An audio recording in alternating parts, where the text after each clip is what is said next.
Thank you, Madam Chair. Mr. Myersky, I want to follow up on an answer that you gave Mr. Duffy earlier. I'm sorry I was not here. But you said that the CFPB should collect information about religion because the CFPB is monitoring markets and not individuals. Was that your statement? Generally, yes. Okay. Could collect the information, but I said it's not important to study the consumer. They want to study markets. And in a follow-up, I said to the congressman that he asked me why, and I said, well, I think there are a lot of companies that target people of different faiths, and it might be something they want to study because of that. Mm-hmm. Okay. Well, then why would they need to collect Social Security numbers or GPS locations of somebody's house if they were just doing market research?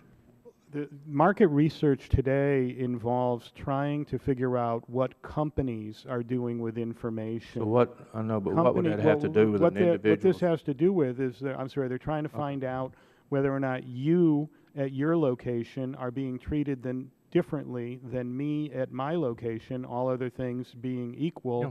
And how companies are marketing to people in 3 dimensions. With a GPS system, not just a zip code? I mean, don't most people do it by zip code? Most companies, Congressman, are now tracking you on your mobile phone. They want to know where you are at any time of the day. So you think that's appropriate for the CFPB to track you on your mobile phone? The CFPB, I understand, is collecting data sets that include it. I don't think they're tracking people in the way that the companies are tracking people. I think that if they are collecting, and I have to look at this FHA study, if they're collecting data on what the companies are doing with GPS data. They're not tracking you. Okay, you also, I think you said that consumers trust the CFPB. Oh, I think the consumers do. Now, have you done a poll on that, or what have you done to prove that? I mean, well, just people you talk to in your neighborhood, or? No, Congressman, Americans for Financial Reform has conducted surveys, legitimate statistical studies. Celinda Lake's organization, Lake Research, has done them for us. I'd be happy to enter them into the record. But I don't know if we have a question, do we trust the CFPB's use of privacy? But we absolutely have questions. Do you trust the CFPB, and do you see a need for an agency that has only one job, protecting consumers? Absolutely. Well, it's interesting that their one job is to protect consumers, yet they have more information than the NSA does or any other agency in the government on these consumers, and the people that have as a repository for this information do not have a security clearance other than just a background check.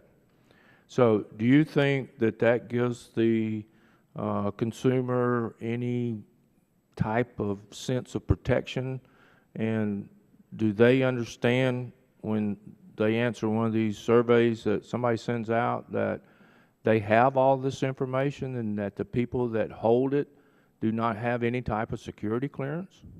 I'm unaware, and I'd be interested in the committee's background memos because I don't have them, and I was asked to testify just a few days ago. I haven't found out whether any agency that collects PII, personally identifiable information, requires a security clearance of all the employees who have a chance to look at it. But okay, I don't think that the American public is concerned right now. The CFPB is responsive to OMB's requirements on protection of data, and they're doing it. Well, I don't think there's a lot of faith in the IRS that they're keeping that data confidential either. And it's just amazing to me that this startup agency has the access to all of somebody's personal information, and I just think that's a great concern, you know, to the American people, that these folks have nothing but a background check, no security clearance, no confidential clearance, nothing else, but yet to be a Consumer Financial Protection Board, one breach, one thing from them, it could be, you know, and identity theft's the worst crime that we can have for somebody's credit right now. So With that, ma'am, I know my time's up and I yield back.